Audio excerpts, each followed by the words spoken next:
Okay, let's continue.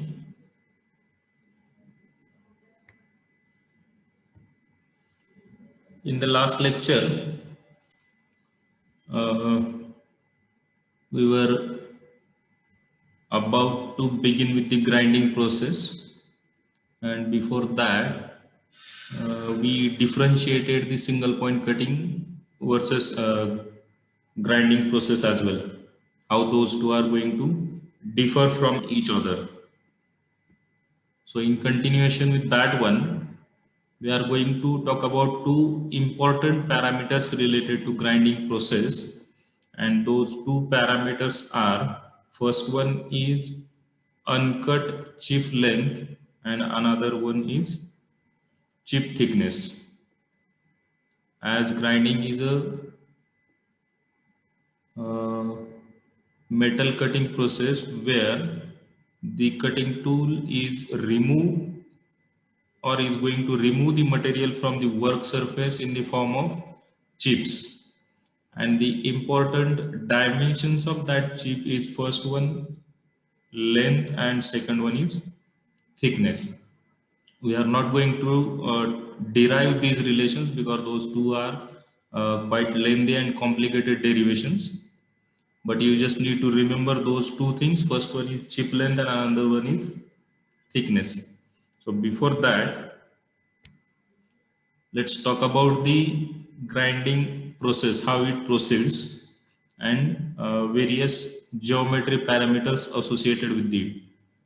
The first one, in the sketch shown over here, this wheel represents the grinding wheel having diameter capital D, and its surface velocity is denoted by capital V. It is rotating in clockwise direction and its surface velocity is denoted by capital V. Now we know that the grinding wheel is usually rotating about its axis, and it is going to have only rotary motion and not translatory motion. Means it is going to remain at the same position and rotating about its axis. But to remove material from the work surface, or if you are using cutting tool to remove material from work material, then there has to be some relative motion between those two. And to offer that relative motion, what we do, we provide translatory motion to this workpiece. So grinding tool will be rotating about its axis and workpiece will be having that another feed motion. Now that feed motion of workpiece, it is going to have a velocity of small v, and this small d represents the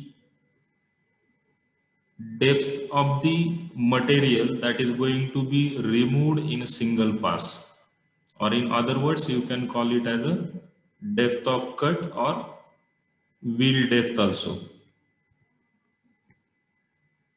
Okay, now the two parameters that I just said, chip length and chip thickness.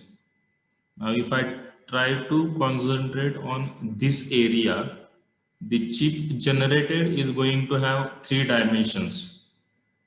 If you can see or imagine the chip over here, it is going to have shape like this one.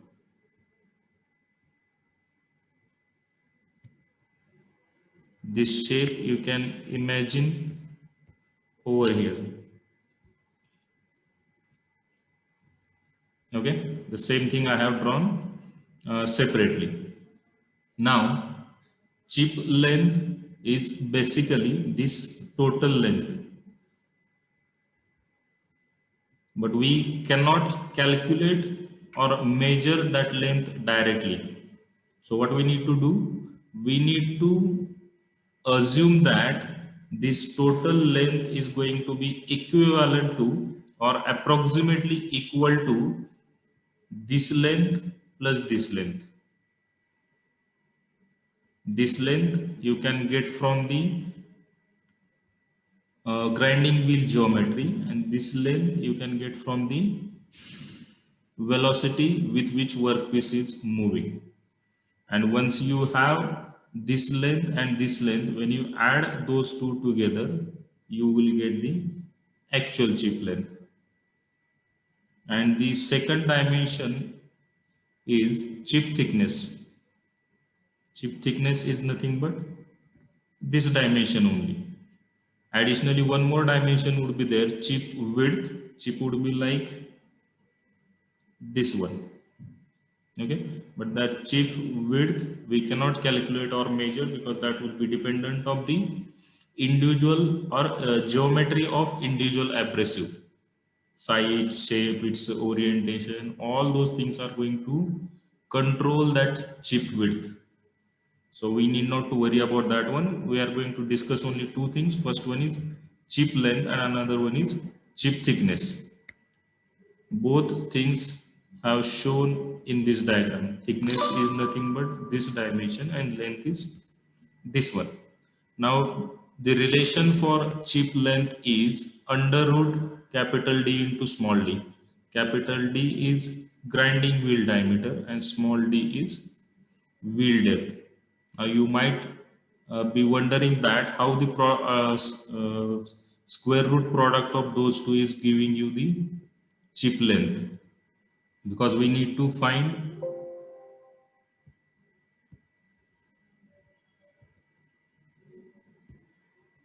in 1 second.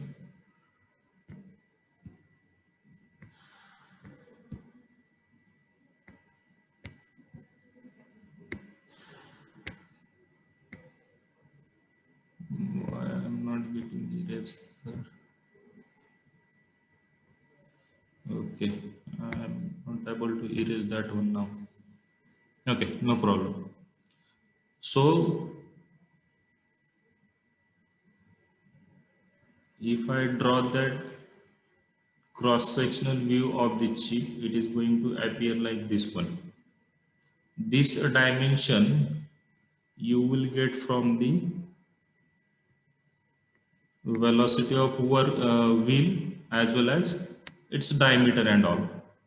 Okay, this length you can get from there, and to calculate this length you need to use this velocity of workpiece. And when you combine those two dimensions, you are going to get this chip length. So that way you will get the relation for chip length, and that is going to be under root of d into d. And for thickness, the relation is T is equal to under root of 4 into small v by capital VCR square root of d by d, small d by capital D, that is wheel depth by grinding wheel diameter. Now this small v is workpiece velocity, capital V is grinding wheel velocity, C and R. C is nothing but the uh, number of cutting points on the unit area of the wheel surface. Means if I consider that during the cutting, if this much area is going to be in contact with work surface, then I will take unit area of that part and I will measure the number of cutting points available on that area, and that number is nothing but this C. And second thing is this R. R is actually a ratio of chip width. Chip width in the sense, this is cross-sectional area of the chip, and if you draw its 3D view, this dimension is nothing but the width. So ratio of that W and T, the ratio of that W and T usually gives us this ratio R. R is the ratio of chip width and average undeformed chip thickness. And there are certain values assumed for both the C as well as R. We need not to measure or calculate those two things. Those two C and R has got some predefined values that are obtained from the experiments, and that value ranges from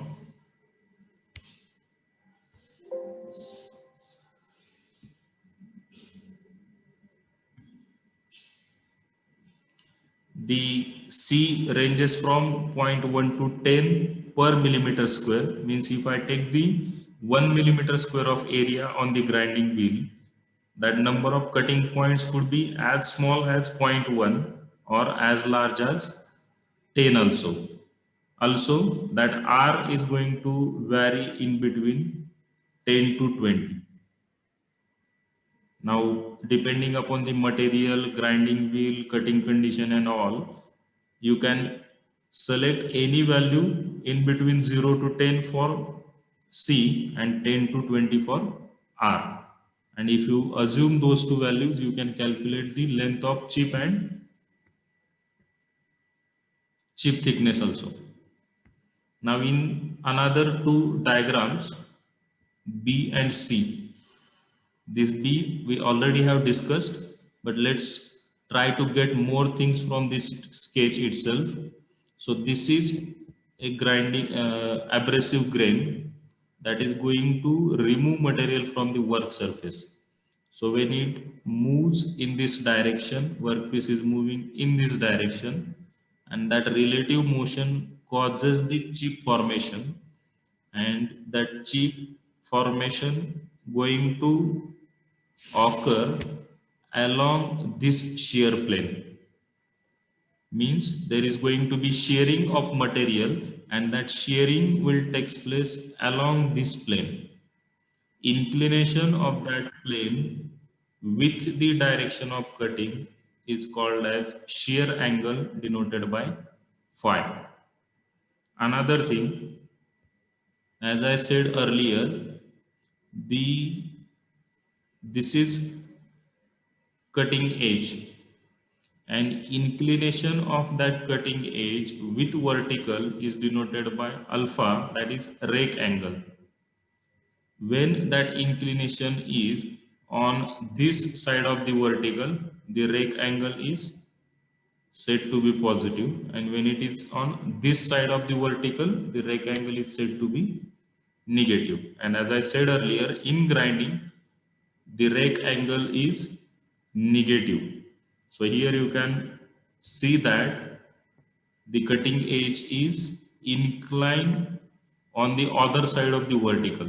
So that is going to have negative rake angle, and that could be maximum 60 degree also. So this could be minus 60 also.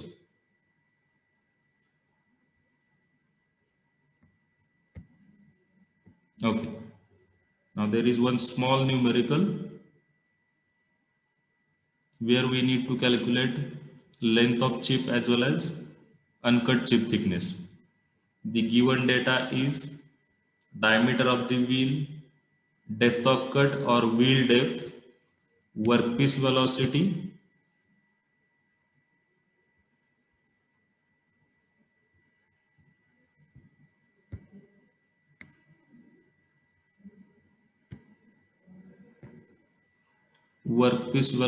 and grinding wheel surface velocity.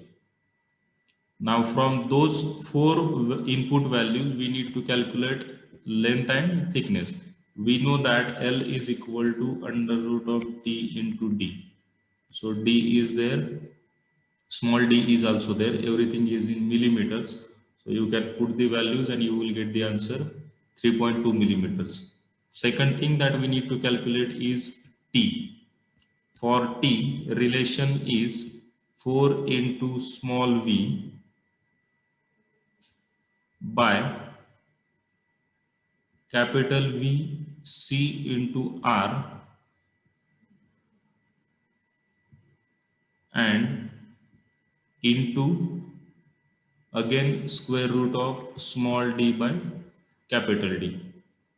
So 4 small v is 30, capital V is 1800, C and R. As I said, these two are experimental values that we need to assume. So here C has been taken 2 and R 15. So C is 2 and R is 15. And in another bracket, 0.05 divided by 200, answer is going to be 0.006 millimeter. So that is the uncut chip thickness. Now while calculating, Yes, sir. बरोबर आहे ना? okay, we need not to worry about that millimeter because this is a ratio. Whether you convert it into meter, millimeter or kilometer, that is not going to change, right? Because it is ratio, so ultimately it is going to be dimensionless quantity. So we need not to worry about that one. Okay, Akash. Next, grinding forces. Now, before talking about the various grinding forces that we need to consider while studying the grinding process, first try to identify the uh, importance of knowing the grinding forces. Why we should have an idea about the grinding forces that are going to be generated while grinding a certain material. The first thing that we should know grinding forces because to estimate the power requirement. When I'm planning to grind some material having certain dimensions, I need to decide the machine, and that machine should be capable of withstanding those forces to be generated while grinding. And that forces in the sense that grinding wheel need to be rotated at certain speed, workpiece need to be rotated at certain speed, there has to be certain relative motion, and while actual cutting is going to be taking place, there would be generation of certain forces, and against that forces the machine should be able to drive the grinding wheel as well as workpiece. And to drive those two things we need to usually we use electric motors. And to decide that electric motor we should have an idea about the power that is required. Means if power required is 2.5 horsepower, I should go for the 3 HP motor. I cannot go with 1 HP motor or 5 HP motor. 5 HP will unnecessarily increase the power consumption, and 1 HP will not be able to serve the purpose, right? So that way I need to have an idea about the power requirement. Second, designing grinding machine and work holding fixtures. If I know what amount of forces are going to be generated, accordingly, I can design a grinding machine. I can make it rigid accordingly. Unnecessary rigidity is not desirable, as well as the machine should be able to withstand those forces, so that enough rigidity has to be there, as well as designing work holding fixtures and devices. Their dimensions, size, shape, everything will be dependent of the cutting forces to be generated. RF छान दिसतोय.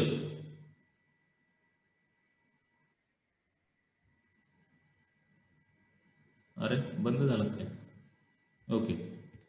Next, determining the deflections that workpiece as well as grinding machine itself may undergo.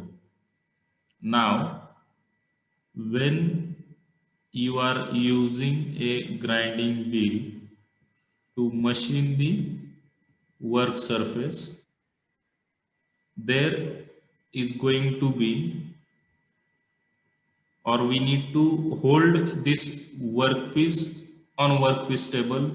This wheel also need to be hold on some shaft, and when cutting process is being carried out, there is generation of forces on this work holding fixture as well as this spindle, and if those forces exceed certain limit, there might be bending of this shaft as well as bending of the work holding fixtures and all. And to avoid that one, I need to have an idea of the forces that are going to be generated. And when I know the exact or range of forces that is going to be generated, I can choose these things accordingly, and I can machine or grind the workpiece efficiently. So this is the need of knowing the force generation. Now, next point that we need to talk about is specific energy. This is sometimes also called as specific cutting energy. Now, before applying this term to grinding, let me tell you the general definition of specific cutting energy. Let it be grinding, lathe, milling, drilling, anything. If you are talking about a general machining process, specific cutting energy is amount of energy required to remove unit volume of material. Okay. So when you are removing unit volume of material, let it be any process, the amount of energy that need to be provided to remove that unit volume of material is nothing but the specific energy or specific cutting energy. Now, when I apply this specific cutting energy term to grinding, how it will change? It is defined as the energy per unit volume of material. Again, it is related to unit volume of material. Of what? Material ground from the work surface. Because now we are talking about grinding, so we need to talk about grinding machine or grinding operation. So amount of energy required to ground unit volume of material from the workpiece surface. That is nothing but the specific energy. Now, what are the or where this specific cutting energy is going to be utilized?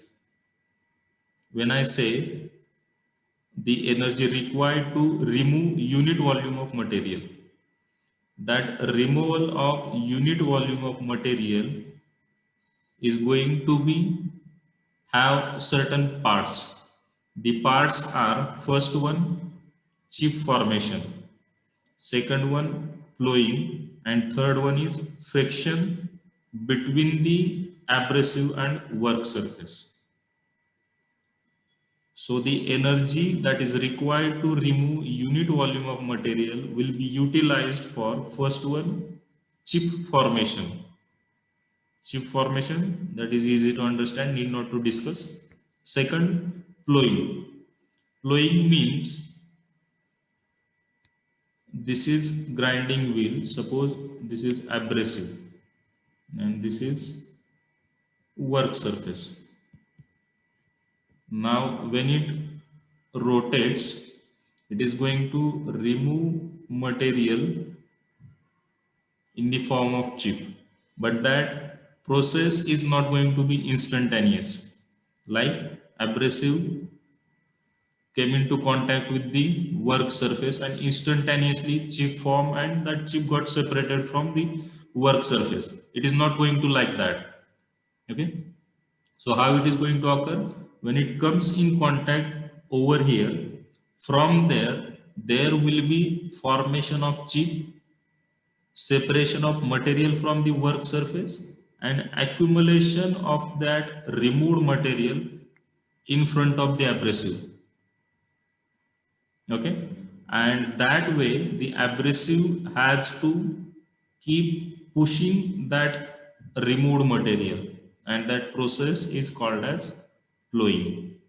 So energy will be required for chip formation. Then that formed chip has to be pushed So that would be flowing. And next one is friction. There is going to be some rubbing action between abrasive and work surface over here. And that rubbing action is going to be result into friction. So some energy will be utilized to overcome that friction also. So that is specific cutting energy and utilization of that specific cutting energy. Next, temperature generation. How that temperature gets generated during grinding and what are the parameters that are going to decide the temperature range. First, what are the effects? The temperature has some effects on the workpiece as well as grinding wheel. The first effect is it adversely affect the surface properties of the workpiece. If workpiece is being heated and being cooled, that heating and cooling cycle is going to have some adverse effect on the work surface. The effects we are going to discuss in the upcoming slide, but at the moment that heating and cooling cycles are going to affect adversely the surface properties. Second effect, there might be generation of residual stresses on the work surface.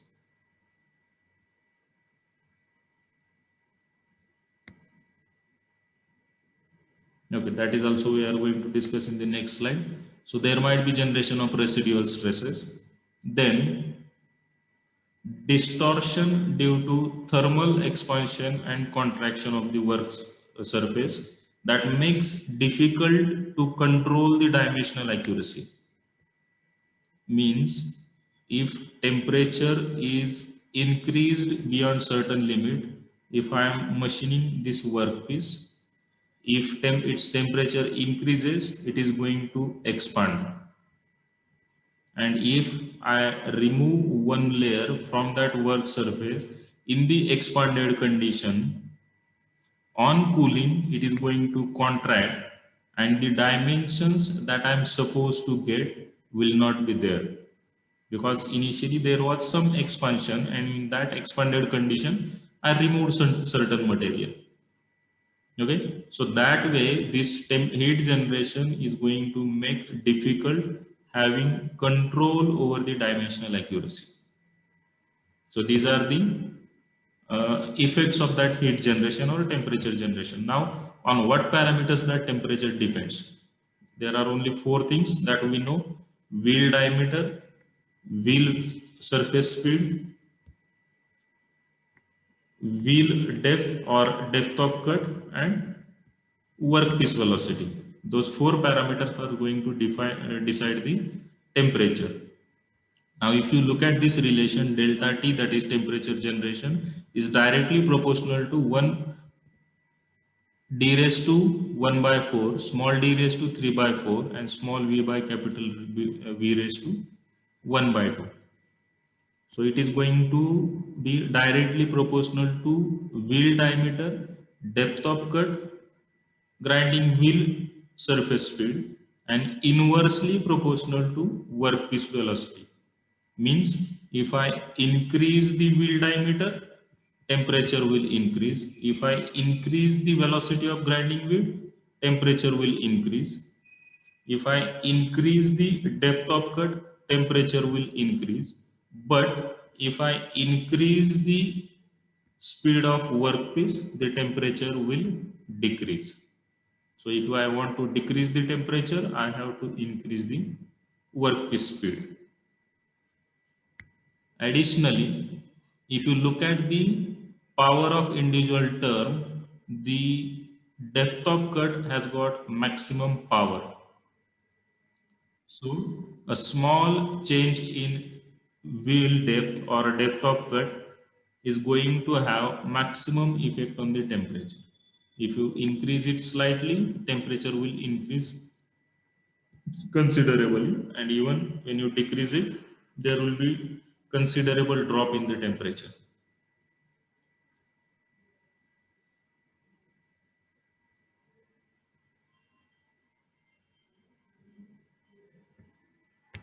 Okay. The temperature range could be 1600, but still it is going to have a very less effect on workpiece surface. The temperature may increase up to 1600, but still I'm saying that it is not going to affect that much the work surface. There are two reasons. First one, the chip formation mechanism is going to be taking place in few microseconds.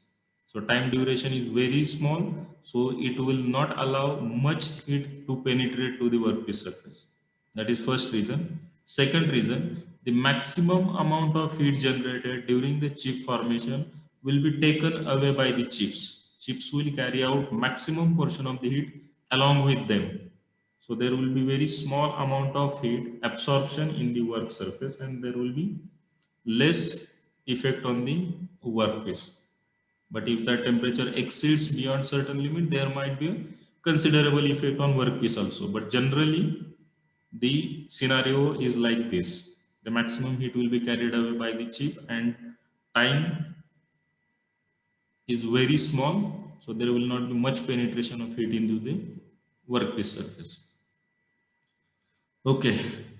So meeting is about to end. I'll stop over.